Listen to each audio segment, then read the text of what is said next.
All right, everyone, welcome back into another NFL DFS video. Going to be breaking down kind of the most fun game, I would say, for Thanksgiving in terms of like DFS and betting purposes as well. That's going to be the Chiefs versus the Dallas Cowboys. And so the reason why this game is pretty appealing is going to be, well, first and foremost, the game total, 52.5 total points here on average. And then you look at it, guys, it's about a 3.5 point spread. So projected to be a close game, but also projected to be a higher scoring game.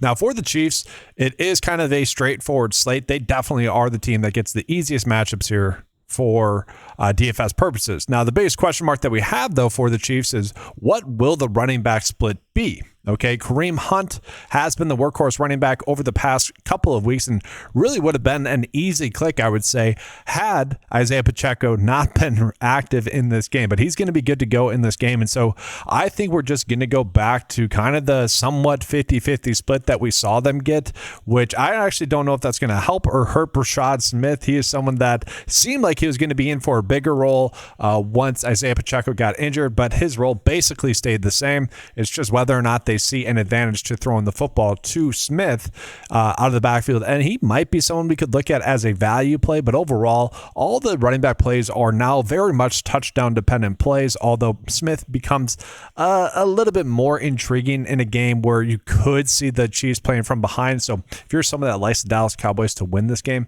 you could be looking at Smith a little bit more, but all those plays are more shoulder shrug plays.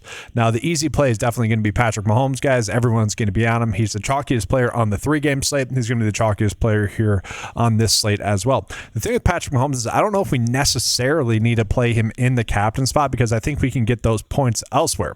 Obviously, Rashee Rice being one of those players that we could get those points with. He had a massive game, somewhat due to that game going to overtime there, but even still, he ended up having a good game, almost had a touchdown in that game as well, just missed out on that, and now he gets one of the best matchups in the league, if not the best matchup. He is definitely going to be someone I want to get to the most, probably in the captain spot, both him and Patrick Mahomes. It does seem pretty interchangeable between those two.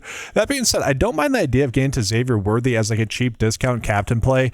It's been a few games in which he's went off, and he really hasn't actually went off thus far this year, although he is playing the most snaps out of all the Kansas City Chiefs receivers, and that has not changed. I love the fact that he was able to get 8 targets in that game last week. I kind of expect him to be, I don't want to say a focal point in this game, but I do expect him to have a better game than really what we've seen him get. I do expect him to get to around 10 DFS points, and really all he needs to really exceed value is scoring a touchdown. And so that more or less becomes about him scoring a touchdown in this very good matchup here against the Dallas Cowboys. That is something I want to target. And so I'm almost leaning more towards gaining a leverage on the field, betting on Xavier Worthy to score a touchdown, and then we have a lot of salary left over on average. Now from there, guys, the plays that we are getting are all just kind of shoulder shrug plays from that point on. Plays that you can get to, but not necessarily must plays. Travis Kelce, Harrison Buckner, which I think he's going to be fine. And then you also have Hollywood Brown. Okay. And then Tyquan Thornton is a tough click, guys. He is someone that has seen his snaps kind of get reduced a bunch, but with the weakness in the Dallas Cowboys defense, I could see them try to get him at least a deep shot or two in this game. And really all it takes is him to hit one play for a touchdown. He is someone that I don't hate for that kind of look, but other than that, really not someone we need to go crazy with. He's not going to get that many snaps. Juju, don't really need to get to him as well. So it is a very condensed player pool for the Chiefs, but it also is somewhat straightforward. For the Dallas Cowboys, it does get a little bit more difficult because they are gaining a lot of tough matchups. I do expect Dak Prescott to end up having a good game, even in this very difficult matchup against the Chiefs. We have seen him have one terrible game against the Denver Broncos, who are somewhat of a comparable matchup there.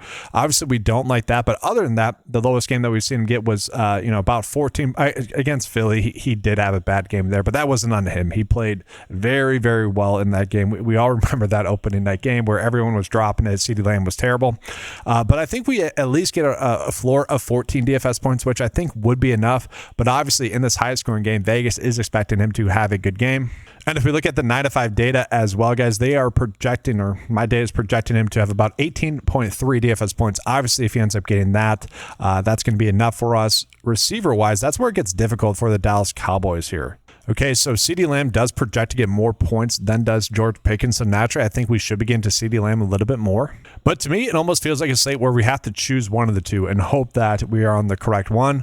I don't necessarily like into either of them in the captain spot. I do think they're going to be limited in regards to the upside that they have. Although Like we're getting a bunch of studs on this slate. Like we have six players that we could get to that we would definitely consider good captain plays. Obviously, Mahomes, Rice, Dak, Pickens, Lamb, and then I like Worthy as like a logical leverage spot, but really that's the tough part about this slate. So I do think we want to get into Dak and then one of the pass catchers, but obviously a lineup like this is not going to work. I don't necessarily feel the need to get to Javonte Williams or Jake Ferguson. They're more shoulder shrug plays to me. Ryan Flournoy definitely a little bit intriguing, but also not someone we necessarily need to get to as well. Both kickers are in play on the slate. That's the difficult part as well.